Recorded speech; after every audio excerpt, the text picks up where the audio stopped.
Bismillahirrahmanirrahim. Okey, kita mula dengan Islam kalian. Masa mudah dalam nampak bermalam dalam video blog. Okey, sama sekali Assalamualaikum dan selamat datang. Saya ucapkan kepada puan-puan yang saya hormati, Puan Hamidi, Dr. Adila, Tuan Fadli dan jemputan moderator kita Ustaz Abdullah, kita datang daripada Ampang, Selangor. Puan Hidayah, Puan Amin, Dr. Akilah dan Dr. Faiz tadi. Terima kasih kerana meluang masa untuk sama-sama malam ini kita memperdengarkan ibu daripada seminar saya dengan teman bersama Tuan Muhammad Aminullah bin Muhammad Lutfi, Staf Founder Masjid Tiga Public Good.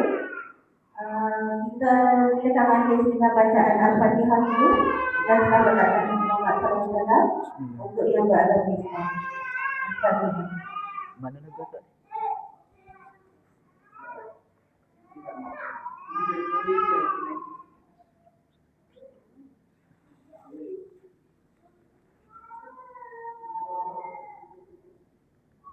Okey, Alhamdulillah Rabbil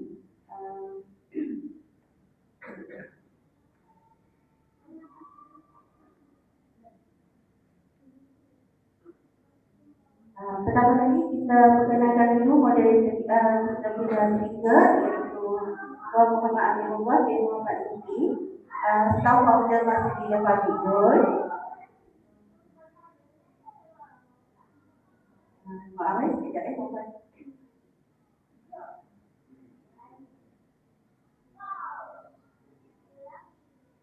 Okey, pilih kod bernombor PG 0017945, status tablet akademik, tanggal seramai 980 orang, employer seramai 3,400 orang, bertugas sebagai seorang guru, pencapaian pernah mencapai set tertinggi sebanyak RM368,000, pernah mengenai trip PGLS ke Yogyakarta 2025, $1 million producer PGLS single tiket ke Budapest 2026 untuk pertama kali.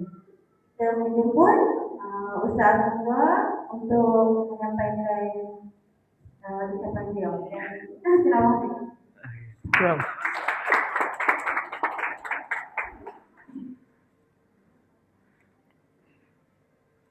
Ya, Assalamualaikum warahmatullahi wabarakatuh. Dan selamat malam. Alhamdulillah, tahniah kepada tuan-puan yang hadir. Jadi pertama sekali saya ucapkan terima kasih kepada HOB Public Goal Branch Ipoh dan komiti SKDE Ipoh serta semua komiti yang terlibat dalam menjayakan SKDE pada malam ini. Jadi alhamdulillah tuan-puan yang dimuliakan Allah Taala, untuk seminar kaya dengan emas ni ini kali pertama lah saya diamanahkan oleh Tuan Mentor untuk sampaikan seminar kaya dengan emas. Jadi insya-Allah pada sesi hari ini saya akan share macam mana emas ni boleh membantu saya buat simpanan, bebas hutang, dan memudahkan urusan saya. Disebabkan bermula buat simpanan emas dan saya follow mentor dapat mengubah kehidupan saya. Jadi mungkin kisah saya ni ataupun perkongsian saya ni dapat bagi manfaat kepada tuan-puan juga, insya-Allah. Jadi untuk malam ini, andai kata tuan-puan tak dapat semua apa yang saya bagi tahu, andai kata dapat 2-3 poin pun dah cukup bagus dah. Daripada penyampaian yang saya akan sampaikan pada malam ini. Jadi saya akan akan share, ada yang saya cepat, ada yang saya lambat. Maksudnya slide banyak, jadi yang mana sempat saya akan sampaikan, yang tak sempat insya-Allah kemudianlah. Okey, saya seorang guru di Ampang, Selangor, bertugas dari tahun 2019. Waktu itu belum jadi dealer lagi. Upline saya adalah abang saya sendiri, Cikgu Adil Rami, dan upline mentor ialah Tuan Muhammad Zulkifli Syafi'i lah. Untuk sekarang ni saya dah bantu hampir 1,000 lah, 900 orang lebih, hampir 1,000, dan empire saya lebih daripada 3,000 orang. Jadi saya mula menyimpan emas pada tahun 2017. 2017 waktu itu saya student. Menyimpan emas dengan public goal lah. emas lain dah pernah simpan. Waktu sekolah menengah tu saya ada simpan juga emas. Cuma waktu tu barang kemas. Waktu saya sekolah menengah saja nak share. Sekolah menengah tu saya ada buat bisnes kecil-kecil. Duduk asrama penuh. Jadi murid-murid lapar, pelajar-pelajar kawan-kawan kan lapar kan. Jadi kita ambil peluang untuk buat bisnes. Modal daripada duit yang ayah bagi setiap bulan tu, saya hampir semua saya guna untuk beli barang. Beli coklat, Maggi, keropok semua. Tengok-tengok dapat hasil, waktu balik rumah saya akan masuk dalam tabah haji. Balik rumah masuk dalam tabah haji. Balik rumah masuk dalam tabah haji. Sampai ada 3-4 ribu dalam tabah haji tu. Hasil daripada daripada bisnes tadi. Alhamdulillah dapat duit tersebut, bagi tahu mak nak tukar kepada gelang. Bukan gelang, rantai. Jadi rantai tu pun dah saya bagi kepada isteri saya lah. Jadi hasil daripada bisnes dulu. Jadi mak kita tahu seronok kita simpan emas, duit kita tak habis, tak hilang. Jadi begitulah berterusan sampai saya masuk universiti dan sebagainya, buat bisnes juga, simpan emas dengan public gold juga. Jadi bermula tahun 2017, saya mula simpan emas dengan public gold. Waktu tu abang saya yang memperkenalkan saya dengan public gold. Dia simpan sikit-sikit. Lepas tu sekejap dia keluarkan 1 dinar. Sekejap dia keluarkan 10 gram. Kita student, dia dah bekerja waktu tu. Kita student. Jadi waktu kita student ni, nak simpan macam mana? Rupanya boleh simpan sikit-sikit. RM100 pun dah boleh buat simpanan. Jadi waktu saya belajar di Institut Pendidikan Guru dulu, kerajaan bagi allowance lah, ataupun duit kepada setiap pelajar sekitar RM430 sebulan. Jadi daripada duit tersebutlah saya guna untuk perbelanjaan saya dan guna untuk buat simpanan emas dan untuk saya buat bisnes. Waktu di IPG juga. Atau IPG saya buat makanan juga, saya jual aiskrim, jual dadih, jual roti sausage. Jadi hasil daripada tu walaupun duit sikit yang diberikan, tapi boleh rolling bisnes tu, simpanan pun makin bertambah. Okey. Ini mentor saya Tuan Muhammad Zulkifli Syafi'i, pengarang buku Wang Emas dan juga Misi Bebas Hutang, merupakan salah seorang pakar kewangan di Malaysia, khususnya dalam bidang emas. Jadi ini gambar saya bersama dengan Tuan Mentor. Alhamdulillah, Tuan Zul ni, buku Tuan Zul, buku Wang Emas, bertahan ketika gawat, saya baca pada tahun 2016, lebih kurang 2016. Maksudnya saya follow mentor lebih kurang 10 tahun yang lepas. Jadi waktu tu, ini adalah buku pertama yang saya baca berkaitan dengan emas. Dan ini adalah buku pertama yang saya rasa seronok nak baca buku-buku yang lain. Bermula buku ni. Jadi antara yang saya menarik, saya pergi kedai buku, kita tengok buku daripada depan belakang. Wang emas bertahan ketika gawat. Saya buka, tengok muka surat belakang. Emas yang beratnya adalah 4.25 gram pada zaman Rasulullah boleh beli 1 ekor kambing ataupun 2 ekor kambing. Sekarang walaupun dah lebih 1400 tahun masih mampu lagi beli 1 ekor ataupun 2 ekor kambing. Kata, ini ilmu baru bagi saya. Saya tak pernah tahu benda tu. Jadi selepas tu baru saya lebih konsisten dalam membuat simpanan emas. Hasil daripada baca buku Wang Emas tadi. Jadi tuan-tuan, bermula saya baca buku Wang Emas, saya explore ilmu-ilmu yang lain. Dalam buku tu, dia bagi tahu pentingnya buat simpanan. Dalam buku Misi Bebas Hutang, Tuan Zul bagi tahu sedikit ilmu berkaitan dengan hartanah dan juga pengurusan hutang. Jadi bermula dengan perkara tersebut, alhamdulillah, saya daftar akaun public gold pun saya tak tahu saya bawah Tuan Zul. Selepas Tuan Zul keluar daripada penjara baru saya tahu, rupanya saya bawah Tuan Zul. Waktu tu kan, waktu 2019, 2020 ke belakang tu, sistem mentorship ataupun ilmu daripada Jihan Direct pun sangat kurang waktu tu. Jadi saya cari, mana dia ni mana penulis buku ni, selalu keluar kan. Tengok 2 tahun senyap kan. Jadi selepas pada tahun 2000, apabila Tuan Zul dah keluar baru saya tahu, saya rupanya di bawah Tuan Zulkifli Syafi'i. Jadi sangat bertuah lah. Saya di bawah mentorship Tuan Muhammad Zulkifli Syafi'i. Alhamdulillah, tuan-tuan, sebenarnya masalah kewangan ni ada 2 sahaja. Masalah kewangan ada 2 sahaja. Kalau tuan-tuan dapat selesaikan masalah ni, masalah kewangan tak akan berlaku. Masalah kewangan tak akan berlaku apabila tuan-tuan dapat selesaikan 2 ni. Kena selesaikan tabungan dan juga kena bebas daripada hutang. Tapi kalau tuan-tuan tak boleh bina tabungan, tak boleh bina tabungan dan banyak hutang, itu adalah masalah kewangan. Tuan-tuan, masalah kewangan, kalau tuan-tuan tengok, semua masalah kewangan di Malaysia ke, di luar negara ke tuan-tuan, masalah dia sama sahaja apabila tidak ada tabungan. Bermula tak ada tabungan, maka dia akan buat masalah yang kedua. Apa dia masalah kedua? Iaitu berhutang. Sangat ramai orang tak ada tabungan, tuan-tuan. Data menunjukkan 75% rakyat Malaysia tidak ada simpanan walaupun RM1,000. Maksudnya, andai kata tuan-tuan jalan secara rawak, pergi mall ke, pergi kafe ke, pergi mana-mana tempat, tuan-tuan tanya 100 orang, 75 orang tak ada saving pun. 75 orang tak ada saving pun. Mungkin daripada tuan-tuan jumpa tu 25 orang yang ada saving. Dan ada juga data bagi tahu pun ni 84%. Rakyat Malaysia tiada simpanan tetap setiap bulan. Maksudnya daripada 100 orang, 84 orang tak ada saving pun setiap bulan. Berapa wajar? 16 orang yang ada saving. Ini masalah yang berlaku, tuan-tuan. Jadi saya sendiri pun sama juga, tak boleh saving juga.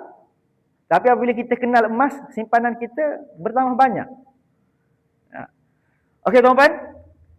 Ini juga masalah kita akan sentiasa bagi alasan lah, gaji kecil. Gaji kecil macam mana nak buat simpanan? Kos hidup tinggi, macam mana nak buat simpanan? Dan tuan-tuan, semua alasan yang kita bagi tu semua betul lah. Semua alasan yang kita bagi, kita cakap, kos hidup makin lama makin tinggi, gaji kecil, macam mana nak buat simpanan, semua tu betul. Dan tuan-tuan, kalau kita tengok, bukan orang gaji kecil sahaja tak boleh buat simpanan. Ada orang gaji besar tak ada simpanan juga. Waktu dia bergaji 2,000, dia kata susah nak menyimpan. Sebab apa? Gaji kecil. Okey, tahun depan gaji dia naik 2,200. Tanya dia, boleh buat saving tak? Tak boleh saving juga. Lepas 5 tahun gaji dia dah naik 3,000. Boleh buat saving? Tak boleh buat saving juga. Waktu gaji 5,000 boleh buat saving? Tak boleh buat saving juga. 10,000 pun tak boleh buat saving. Sebab apa? Nak menyimpan ni dia bukan soal berapa besar gaji. Dia soal habit. Habit kita. Tuan Zulkifli Syafi'i dia bagi tahu dalam buku Misi Bebas Hutang, simpanan pertama yang dibuat oleh Tuan Zul adalah RM20 sahaja. Tak mampu. Gaji kecil, anak ramai, tinggal di bandar. Memang tak boleh nak menyimpan. Kalau ikutkan memang tak boleh nak menyimpan. Tapi kenapa paksa juga simpan? Supaya bentuk habit. Apabila dah bentuk habit, contoh, bermula dengan RM20. Gaji naik, upgrade jadi RM50. Gaji naik, upgrade jadi RM10. RM100. Jadi sentiasa upgrade. Apabila kita ada habit, tuan-tuan, maka simpanan kita akan sentiasa bertambah. Masalah kebanyakan orang tak boleh buat saving, walaupun dah bekerja bertahun-tahun, tidak ada habit menyimpan. Habit dia apa? Habit dia berbelanja lah. Berbelanja perlu ajar tak? Tak perlu ajar kan? Siapa pernah dia ajar anak dia berbelanja? Tak perlu. Bagi je duit RM5 tu dia dah tahu nak buat apa. Sama juga kita pun, kerajaan bagi berapa? Contohlah, dapat keluarkan duit KWSP. Tak perlu ajar. Kita dah tahu dah. Keluarkan RM10,000, awal bulan, akhir bulan dah habis dah. Tak perlu ajar untuk berbelanja. Sebab apa? Kita dah tahu cara nak berbelanja. Tapi kenapa saving kena berbelanja? Untuk menyimpan kena belajar. Sebab benda ni adalah bertentangan dengan nafsu kita. Nak menyimpan ni kan susah kan? Bukannya seronok. Hati kita bukan nak menyimpan, tapi belanja suka kan? Jadi tuan-tuan, nak tak? Saya nak ajar kepada tuan-tuan, bukan nak ajar. Saya nak share kepada tuan-tuan, nak tak kaya dengan emas? Nak tak kaya dengan emas? Sebenarnya tuan-tuan, jalan yang Tuan Zul bagi tahu daripada step pertama sampai step kelima untuk capai financial freedom, boleh capai dengan emas.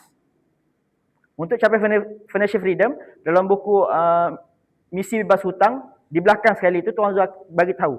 Poin pertama, kedua, ketiga, keempat, kelima, boleh capai dengan emas dan juga bisnes emas. Okey, ini apa yang Tuan Zul bagi tahu. Yang 1, 2, 3, 4 tadi, tuan-puan boleh capai dengan emas je. Dan kalau tuan-puan nak capai nombor 5 tu, bebas kewangan, passive income lebih besar daripada perbelanjaan bulanan, yang tu tuan-puan perlu buat bisnes public goal.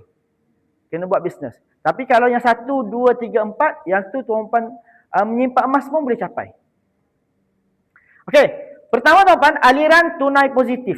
Macam mana tuan-tuan? Yang ni sangat penting untuk kita tengok cash flow kita. Nak menyimpan, kena tengok cash flow. Tuan-tuan, ramai orang tak boleh buat simpanan sebab apa? Sebab cash flow dia negatif. Contoh saya bagi, contoh gaji 3,000. Gaji 3,000, tapi setiap bulan dia berbelanja 3,000 seringgit. Gaji dia 3,000 je. Tapi dia berbelanja 3,000 seringgit. Lebih seringgit ataupun negatif seringgit. Dia berbelanja lebih daripada pendapatan RM1 je. Itu adalah cash flow negatif. Nanti walaupun sedikit lebihan, maksudnya dia belanja lebih walaupun sedikit, akan merosakkan cash flow dia untuk jangka masa yang panjang. Namun tuan-tuan, kalau tuan-tuan bergaji 3,000, tuan-tuan berbelanja setiap bulan 2,999, ada lebihan RM1, positif cash flow. Itu adalah satu perkara baik bagi tuan-tuan. Namun tuan-tuan, ramai orang nak menyimpan. Ramai orang nak menyimpan tapi dia buat guna formula yang salah lah. Terima gaji, dia berbelanja dulu. Lebih baru nak simpan. Sekali memang tak ada simpanan tuan-tuan. Memang tak akan ada simpanan kalau kita terima gaji, kita belanja dulu. Lebih baru kita nak simpan. Sebab memang tak akan ada lebih. Sebab tu Tuan Zul bagi tahu dalam buku Misi Bebas Hutang tuan-tuan, Tuan Zul bagi tahu lebih baik pokai dengan ada simpanan daripada pokai tidak ada simpanan. Faham maksud tu? Maksudnya lebih baik kita pokai. Hujung bulan tak ada duit. Kalau kita terima duit, terima gaji, kita menyimpan. Hujung bulan pokai. Hujung bulan tak ada duit. Itu lebih baik daripada kita pokai tanpa ada simpanan. Pokai dengan ada simpanan lebih baik daripada pokai tidak ada simpanan. Jadi tuan-tuan, pertama tuan-tuan, aliran tunai positif, pastikan tengok cash flow tuan-tuan, pastikan positif. Nak ada positif senang sahaja tuan-tuan, terima gaji, simpan terus. Akhir bulan, andai kata tuan-tuan nak korek, boleh korek. Simpan, korek balik. Itu lebih bagus daripada tak buat apa-apa simpanan. Sebab apa tuan-tuan?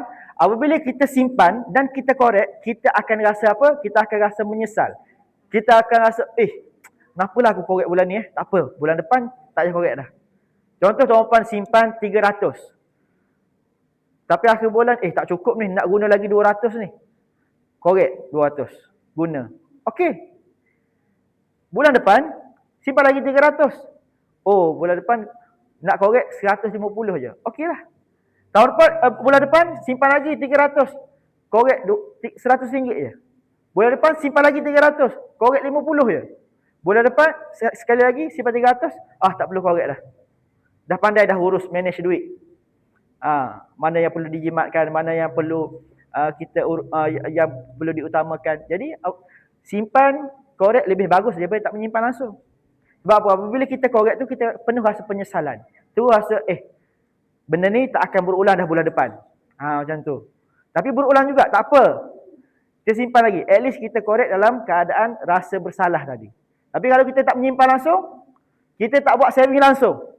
Terima gaji 3,000 belanja. Maka kita akan berbelanja tanpa ada rasa bersalah. Nah, kita tak rasa bersalah. Tak apa, macam mana? Biasalah. Gaji 3,000 habis 3,000. Gaji 3,000 habis 3,500.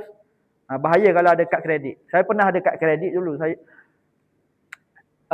kalau tengok buku Misi Bebas Hutang, ada gunting, ada kad kredit. Tuan Zul gunting kan. Maksudnya sangat bahayalah. Sebab saya waktu kita jadi penjawat awam kan. Jadi bank akan call nak bagi kad kredit. Bukan 1, 2. Tak cukup 2, bank lain pula call untuk bagi kad kredit kan. Saya cuba guna. Orang kata ada point dan sebagainya. Macam bagus. Last sekali dia macam menjerat saya. Jadi setiap bulan tu akan jadi guna lebih banyak.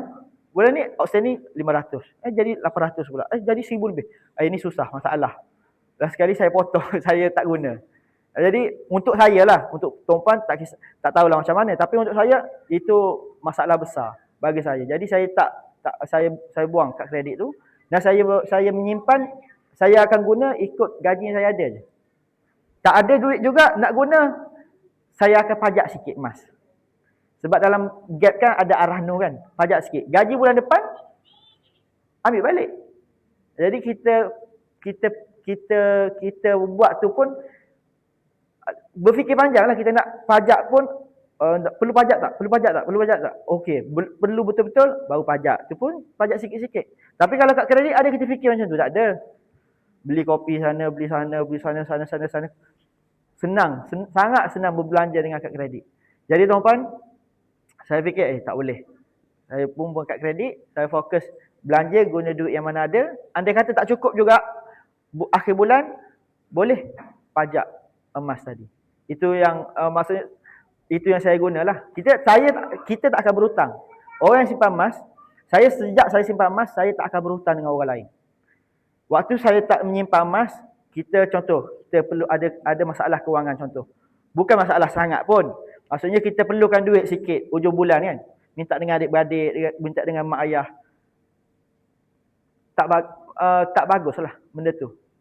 Jadi apabila kita dah menyimpan emas, saya cakap, okey aku sekarang kita dah menyimpan emas, dah ada emas sendiri, andai kata susah nak guna duit dan sebagainya, tak perlu pinjam dengan orang, tak perlu pinjam dengan isteri, tak perlu pinjam dengan ayah, tak perlu pinjam dengan adik-beradik, tak perlu pinjam dengan kawan, sebab kita ada emas.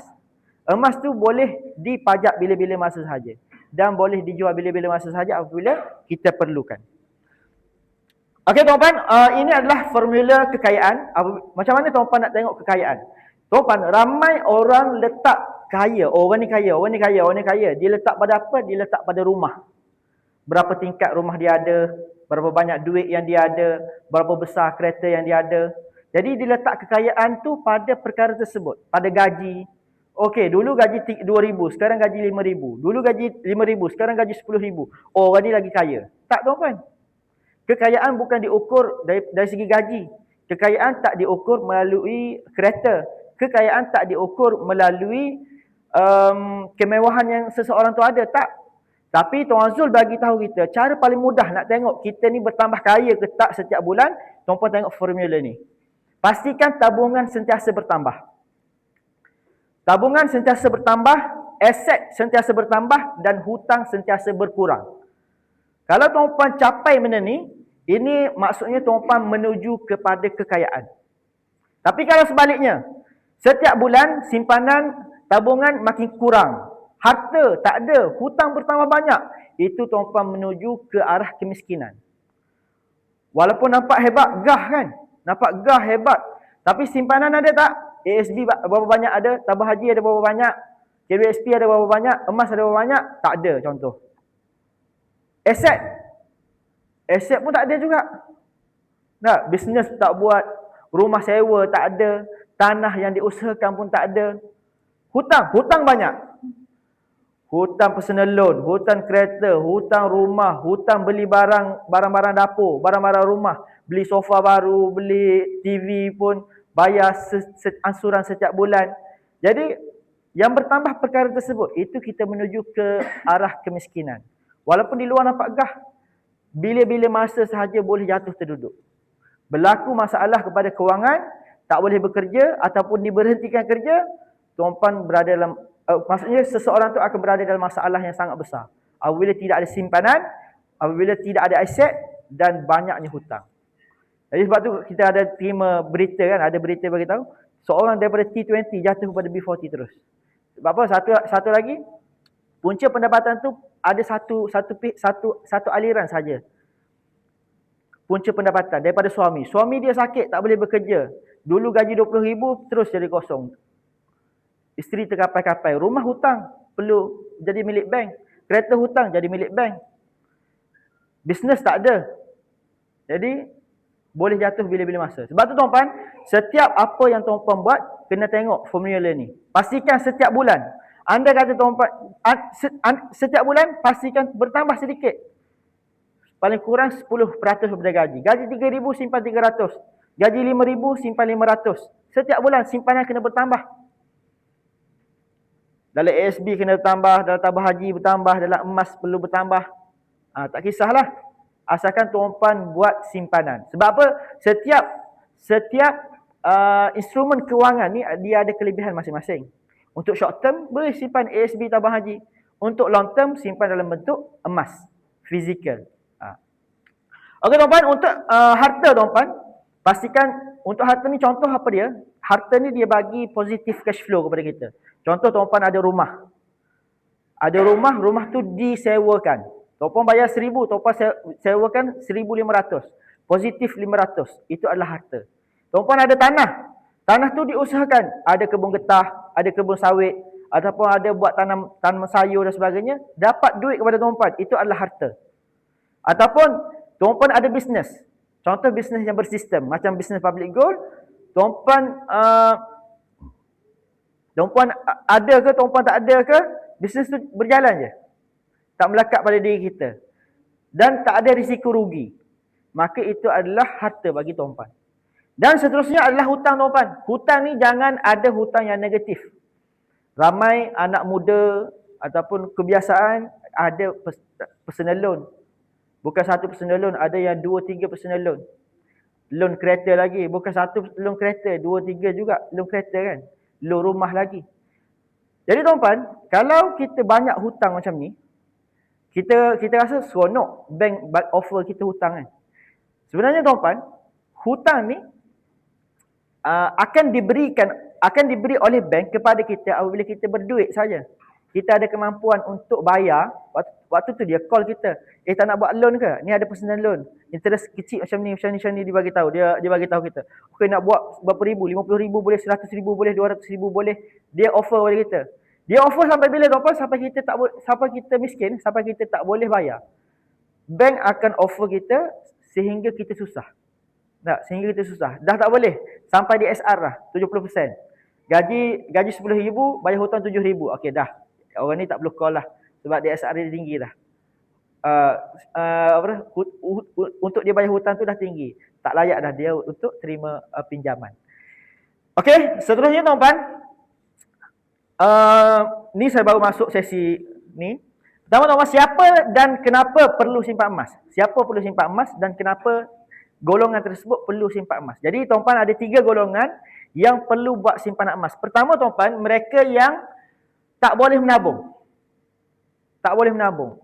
Kerja bertahun-tahun simpanan tak ada. Kerja berapa lama? 5 tahun tak ada saving. 10 tahun kerja tak ada saving. 20 tahun kerja tak ada saving. Tuan-tuan, paling kurang contohlah. Paling busuk kita letak setahun simpan 1,000 je. 5 tahun kerja paling kurang ada 5,000. 10 tahun kerja paling kurang ada 10,000. 20 tahun kerja paling kurang ada 20,000. Tapi cuba kita tengok kita sendiri. Sebelum kita kenal emas lah. Dah kenal emas ni dah tahu dah ada saving dah. Sebelum kita kenal emas, berapa banyak saving kita ada? Tak ada saving. Habis saving. Bukan habis saving, memang tak saving pun. Jadi tuan-tuan, golongan yang tak boleh menabung ni, ataupun dia menabung tetapi korek balik. Simpan korek. Yang ni perlu simpan emas. Emas adalah ubat paling mujarab. Lagi saya cerita lagi detail bab ni. Okey, seterusnya golongan kedua yang menabung hanya di ASB tabung haji saja. Duit banyak, tabungan banyak, cuma di ASB dan tabung haji. Ada berapa ribu? Dalam ASB ada 100,000, 200,000, 1 juta dalam ASB dan juga tabung haji. Yang ni pun kena tengok berkaitan dengan inflasi dan berkaitan dengan pulangan. Inflasi dan pulangan. Emas lebih berbaloi untuk jangka masa yang panjang. Dan yang ketiga tuan-tuan, golongan yang kaya. Kaya tapi simpanan emas tak ada. Yang ni pun bahaya tuan-tuan. Berlaku apa-apa, extreme situation, maka orang tu boleh jatuh miskin bila-bila masa sahaja. Extreme situation ni, nanti saya bagi tahu contoh. Antaranya ialah peperangan, bencana. Ataupun macam Tuan Zul sendiri, dipenjarakan. Habis semua akaun dibekukan. Dipenjara disebabkan buat baik. Tapi akaun bank dibekukan. Ada sebahagian bank pun tak boleh akses lagi sampai sekarang. Okey tuan-tuan, golongan pertama tak boleh menabung ialah sebab apa? Mereka ni bekerja bertahun-tahun, simpanan tak ada. Jadi ini adalah ubat bagi boros berbelanja. Bagi sesiapa yang sentiasa boros berbelanja, ubat dia adalah dengan buat simpanan emas. Tuan-tuan, kalau dahulu tuan-tuan nak berbelanja, nak habiskan duit, dia susah sikit. Sebab apa? Kena keluar dari rumah. Kena bawa duit, kena pergi bank, bawa duit, ada 500 dalam poket, 300 dalam poket, pergi berbelanja. Sekarang ni tuan-tuan tak perlu. Tak perlu bawa duit pun. Duduk di rumah pun boleh beli kan. Tiba-tiba sampai kan. Duduk tengok TikTok. Tengok TikTok, ni macam okey je. Sampai-sampai tak guna pun. Kan? Penuh. Seminggu tu 3-4 puasa. Kadang-kadang sehari 3-4 puasa. Sampai. Jari sampai lagi. Murah. Semua benda murah. Tapi dia tak tengok pun, kadang-kadang dia tak perlu pun. Tuan-tuan, kajian mendapati, ni kajian saya dengar yang Tuan Azizi Ali, dia beritahu di Amerika, 90% rakyat dia beli barang yang dia tak perlu guna pun. Maksudnya pembaziran lah berlaku. Buat apa kita nak beli, kita tak guna kan? Oh, sebab murah beli lah. Kenapa beli ni? Sebab murah. Kenapa beli ni? Sebab murah. Jangan beli sebab murah. Beli sebab perlu guna atau tak perlu guna. Perlu guna, fikir dulu, jangan terus beli. Kadang-kadang kita fikir sekali ya. Oh, okey ni beli ya. Okey ni beli ya. Sebab tu kena ada tempoh masa sekejap. Seminggu ke. Kita fikir betul-betul perlu tak? Ni tak beli pun tak apa. Boleh hidup macam biasa je. Contoh. Tapi anda kata benda tu keperluan. Betul-betul keperluan. Kalau tak beli ni akan merosakkan kehidupan tuan-puan. Ataupun memudaratkan kehidupan tuan-puan. Okey, belilah. Tapi kalau saya saja beli, kan? Jadi habis. Duit akan habis tuan-puan. Tak perlu keluar rumah pun, duit habis. Tu kalau guna kad debit, kalau kad kredit lagi teruk tuan-puan, negatif terus. Kad debit macam paling kurang pun, habis takat tu ya. Tengok-tengok, tinggal RM90. Okey, dah belanja. TikTok pun tak tengok lah. Kan, sebab apa? Duit dah habis, nak beli macam mana? Cukup untuk seminggu ni, okey, lepas seminggu akan ada gaji. Okey, waktu tu baru dia baru nak beli balik. Jadi tuan-puan, kalau debit okey lagi, kalau kad kredit, oh, lagi bahaya tuan-puan. Lagi bahaya. Bahaya lagi apa dia? Buat COD. Suami yang bayar. Kita okey, tu barang sampai nanti bayar. Suami yang bayar. Okey, seterusnya tuan-tuan, orang yang simpan korek, maka dia perlu simpan emas. Keinginan kita sentiasa bertambah tuan-tuan. Contoh yang saya cakap tadi, gaji 2,000. Waktu awal kerja gaji 2,000, sekarang gaji 5,000. Ataupun tuan-tuan gaji 5,000, sekarang dah gaji 12,000. Tak ada saving juga. Sebab apa? Keinginan kita bertambah. Waktu kita susah dulu, pakai kasut bandel pun okey. Kan? Pergi beli kasut jogging kat kedai bandel RM20, RM30, okey, asalkan boleh guna je. Ada gaji sikit, ada duit sikit kan? Alah, 150 je. Kan? Ada gaji sikit. Oh, baru 300. Ada gaji banyak sikit. Oh, ni 500 je kasut ni. Okey ya pakai. Sebab apa kita rasa okey? Sebab keinginan kita bertambah. Gaji bertambah, keinginan kita bertambah. Dulu naik motor okey je. Kan? Tapi apabila dah gaji besar, takkan naik motor je. Naik kereta lah. Kereta kecil dulu. Dah jadi bos, takkan naik kereta kecil. Mesti upgrade lagi kereta besar. Jadi begitulah tuan-tuan, keinginan kita sentiasa bertambah. Tak? Jadi, orang yang macam ni tuan-tuan, dia kena buat paksa tuan-tuan. Tak paksa tak jadi tuan-tuan. Nak buat simpanan ni, tak paksa tak jadi. Macam mana kita nak jaga gigi anak-anak kita? Macam mana nak jaga gigi anak-anak kita? Kita kena paksa dia, kena suruh dia. Hari-hari kena suruh gosok gigi. Hari-hari kena suruh gosok gigi. Sama juga dengan solat. Kita kena suruh anak kita solat daripada kecil lagi. Waktu besar nak suruh solat tak jadi.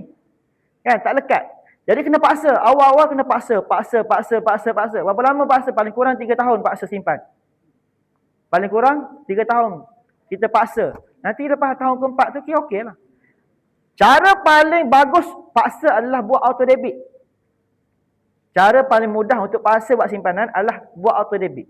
Ramai orang tak boleh simpan sebab dia tak buat auto debit. Dia kena fikir dulu. Contoh, bulan ni nak simpan emas, nak dia berfikir. Oh, harga emas naik. Oh, harga emas turun. Oh, duit tak ada. Keperluan ini. Last kali dia tak simpan pun. Sebab tu tuan-tuan, 10% daripada gaji tuan-tuan, buat auto debit terus. Gaji 3,300 buat auto debit. Gaji 5,500 buat auto debit. Kena auto. Auto menyimpan baru auto kaya. Baru auto bertambah simpanan tuan-tuan. Jadi, kena paksa. Tak paksa, tak jadi tuan-tuan. Dan berapa banyak, umum pakar kewangan sarankan adalah 10% daripada gaji. Tuan-tuan, adakah selesai masalah kalau kita paksa? Selesai tak masalah kalau kita paksa buat simpanan? Selesai tak? Siapa cakap selesai? Angkat tangan. Paksa buat simpanan. Selesai tak masalah kewangan tuan-tuan? Selesai tak? Selesai tak? Okey tuan-tuan, saya nak tunjuk contoh. Ni situasi sebenar tuan-tuan. Situasi sebenar. Okey, ni berkaitan apa sekejap. Ni dah kita tadi. Okey ni, situasi sebenar tuan-tuan. Adakah selesai masalah jika hanya paksa dan lupa? Tak selesai juga jika simpan dalam bentuk duit tuan-tuan.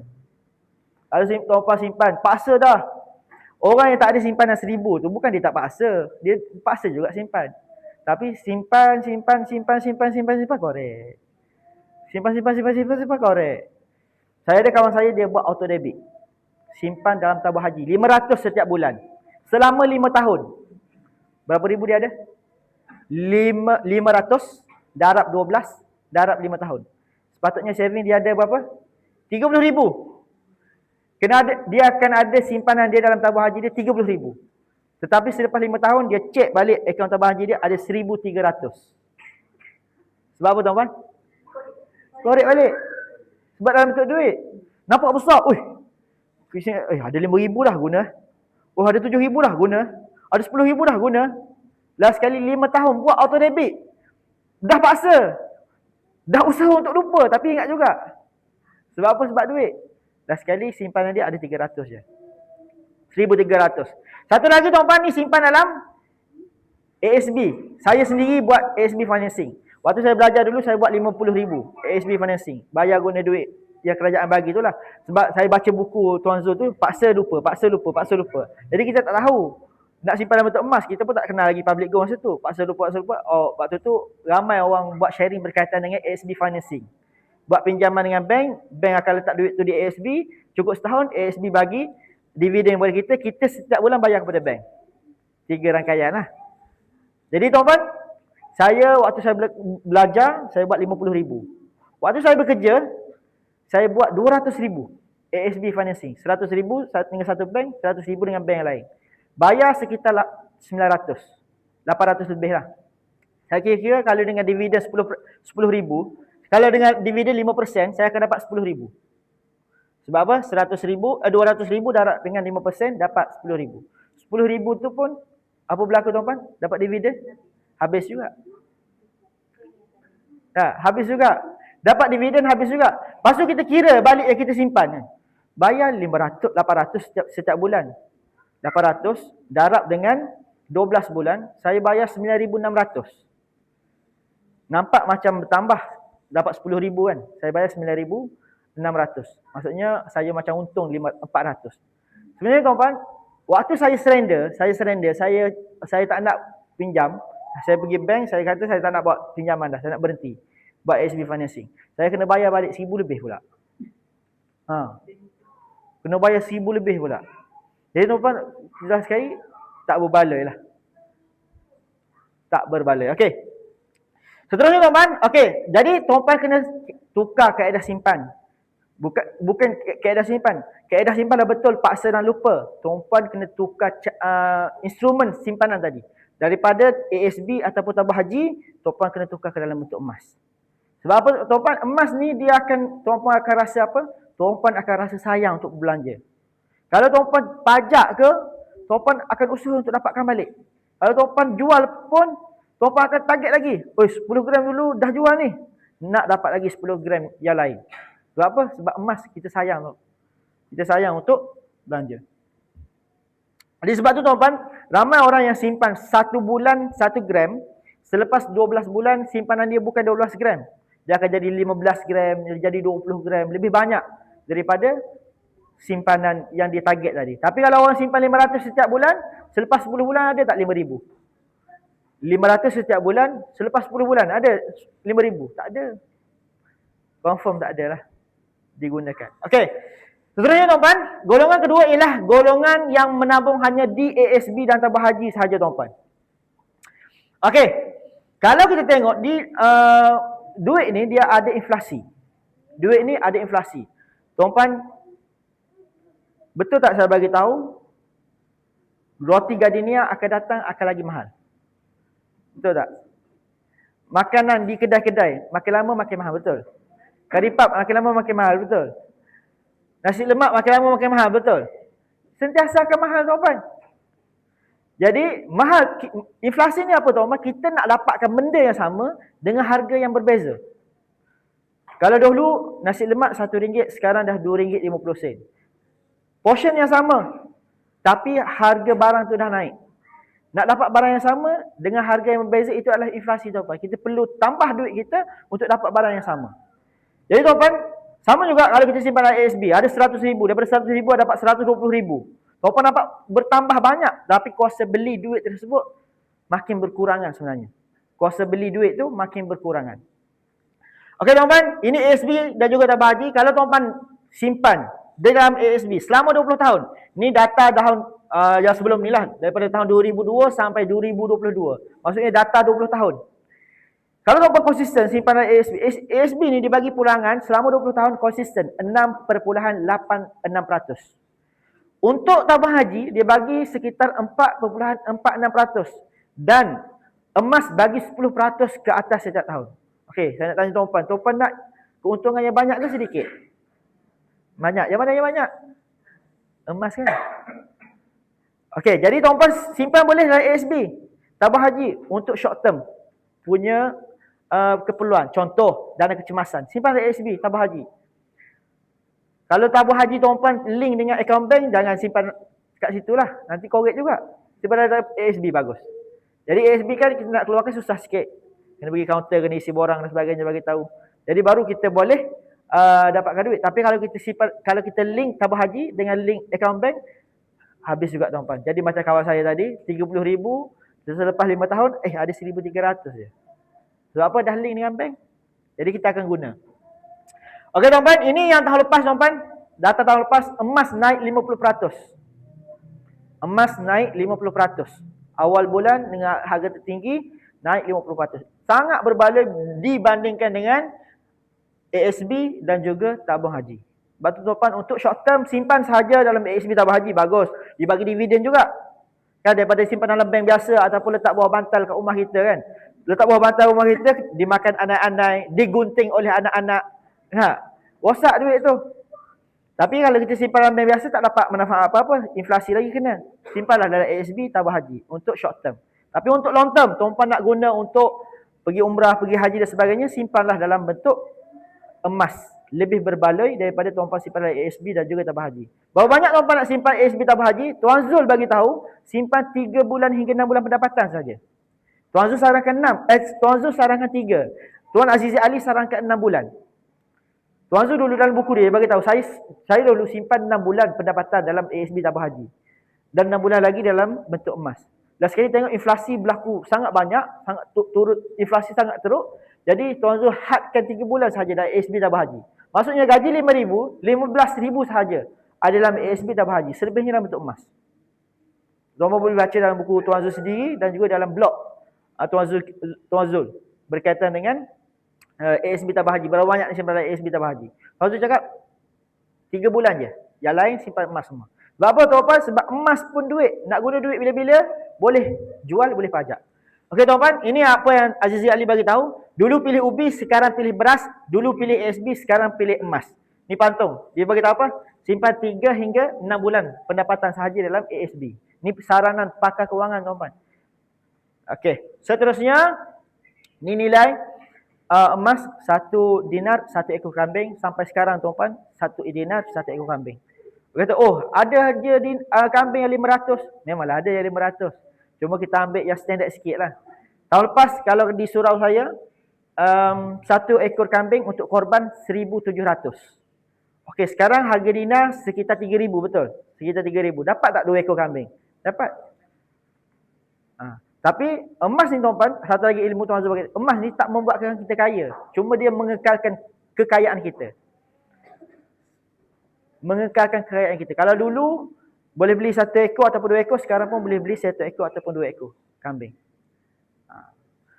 Okey, seterusnya golongan ketiga ialah kaya tapi tidak ada tabungan emas tuan-tuan.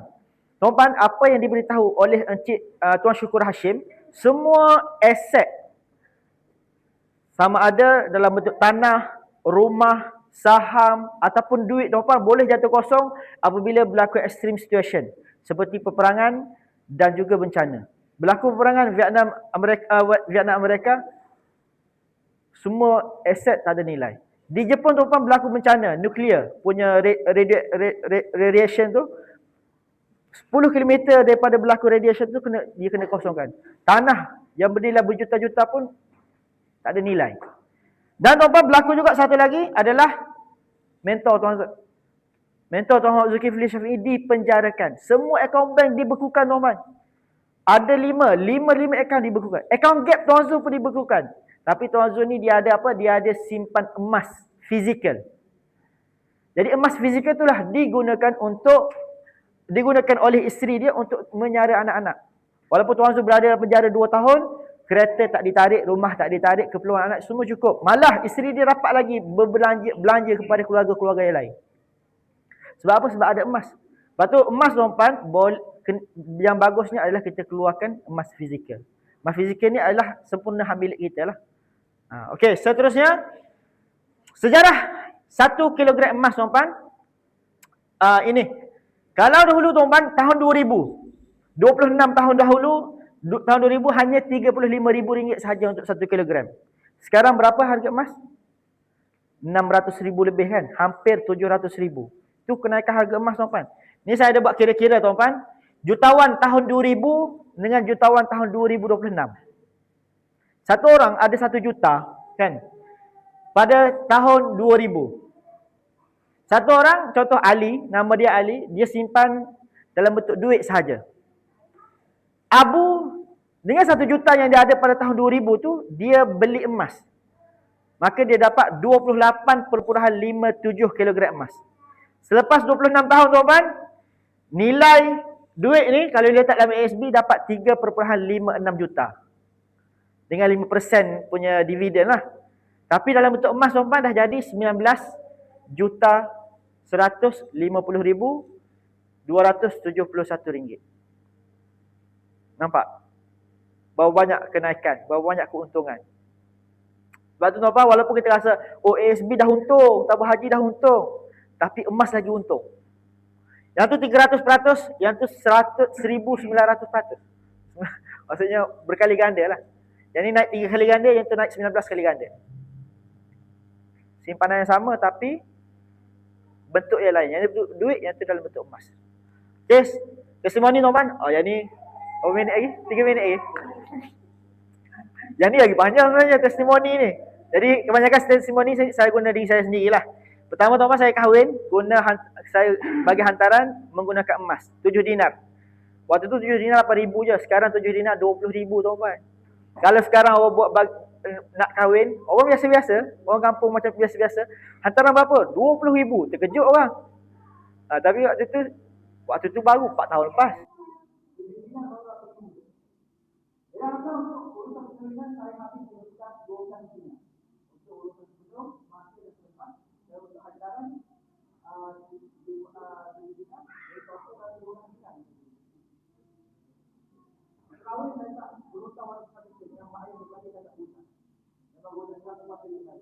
Tapi adalah mak yang mati tu sikit-sikit. Tapi dia ni tak minta.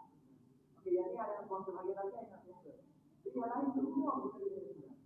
Untuk daripada sewa rumah, persiapan barang hantaran, majlis, selepas majlis, semua begini. Hasil daripada yang kedua tuan-tuan, saya tuan-tuan, saya fikir alhamdulillah, saya tengok ramai kawan-kawan saya yang ada masalah kalau dia investor. Tak ada jadi. Mungkin dia investor, dia tak boleh jadi. Inilah kemampuan investor. Ada sedikit investor, tuan-tuan ada jiran kemampuan investor sendiri. Jadi kalau betul saya tak akan beri investor selagi tak ada keluar. Dan keluar saya, dia berkeluar kan. Saya sendiri, dia punya tempat apa, saya sendiri. Saya tolak. Tapi yang penting saya ada anak, ada isteri, ada anak. Tapi tak boleh kita nak kita dengan kita bawa sebab dia. Jadi nama saya ada saya. Poli saya teman. Bulan-bulan saya bayar duit, jadi lambat. Lambat nak ada. Jadi saya bagi beli barang saya dah settle.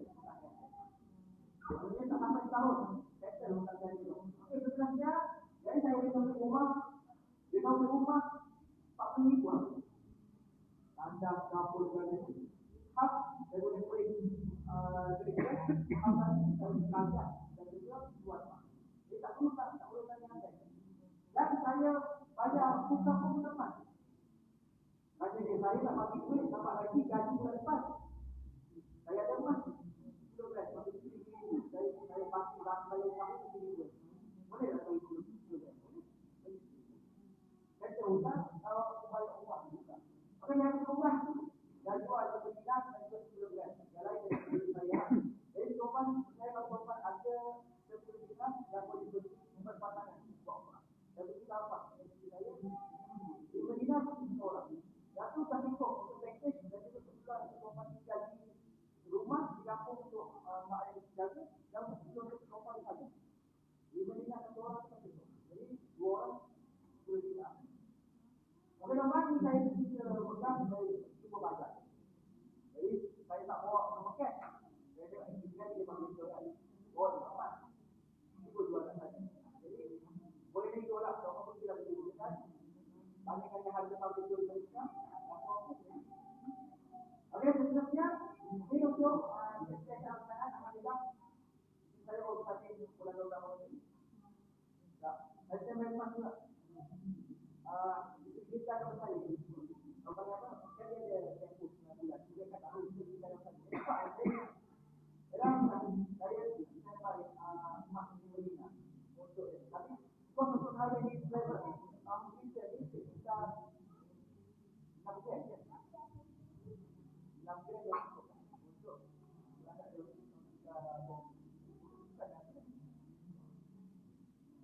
kurang. Okey, seterusnya nomor ini semua ini saya di tuliskan untuk penggunaan tuliskan. Kemudian nama juga. Okey, ini semua yang lain. Berapa kompetitor dan bagian nomor maka dah habis. Okey, dengan 5 betul, jadi nomor kalau beli mudah akan dibuat di pajak untuk dapat duit yang sangat senang. Di Malaysia bukan sedang Thailand sedang buat di Malaysia kepada ahli semua orang. Sebenarnya pada bulan yang ini saya bahaskan. Okey, bukan pada dalam pemakai baik itu terlihat. Ini macam yang sama. Apa? 20 buat kita 25,000. Sekarang ada 25,000. Naik dari berapa? Keuntungan lebih daripada 46%. Ibu tinggal dalam dari setiap hari saya naik dari itu. Kalau kita yang hari ini itu lagi tinggi, baru ada nanti sampai 50% kenaikan. Okey, teman. Ada yang sombong dah konsisten kita aman. Cubalah jadi kita bagus. Nah, cuba jadi kita bagus betul. Lalu teman, kamu sama, lupa cek orang ini tak. Jadi dia pun tak juga ada kedapatan dia. Dia dapat banyaklah. Jadi panjang kita teman dah bagus 2 orang, teman dapat 5,000 per bulan. Ini Pak Perdana yang teman dapat dari Suriah, saya yang dia yang tinggal di luar negeri. Ini kita tertinggi saya. Sudah sebut itu. Mr. Tinggilah yang lain itu menjangkau yang tinggi. Tapi teman tak sampai pada 7,000 tidak bulan itu berapa. Okey, ini contoh. Jadi kalau kita bisa 2 tahun pun masih lagi sekian. Dan dia juga dengan saja sebenarnya dia ini kalau itu akan sponsor dalam satu. Ini yang kita bisa dapat juga sponsor semua tadi. Dan ini kita apa? Dan insya-Allah pada tahun depan kita dapat juga dalam nanti akan sudah berlaku. Saya akan masuk dalam itu akan dapat dibuka. Lagi kalau dapat dulu. Okey, kita mulai lagi bukti anda apa buat firman kalau kamu sudah firman. Jika pun maknya mewarisi sampai sekarang. Waktu hidup kita sampai itu waktu kita apa kita tidak sampai di masa dan terjadi. Every kalau kita dapat. Okey. Okey, yang ini ada bagi obat ini, yang kedua akan bagi solusi akan diberikan. Yang ketiga Pak Ketua dia akan bagi solusi sebagai obat apa dia yang digunakan itu obat ada sebagainya. Dan ada macam ini, ada tuan yang akan bantu kita dalam perkembangan. Jadi kita, kalau kita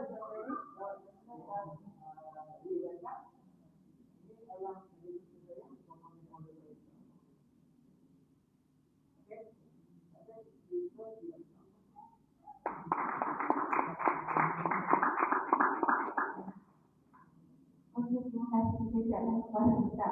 Wah, okey. Apa yang paling best lagi, yang paling suka sekali kita punya kategori. Kalau saya lah, perempuan ada dekat kategori yang mana tadi? Simpan boleh balik ke? Ataupun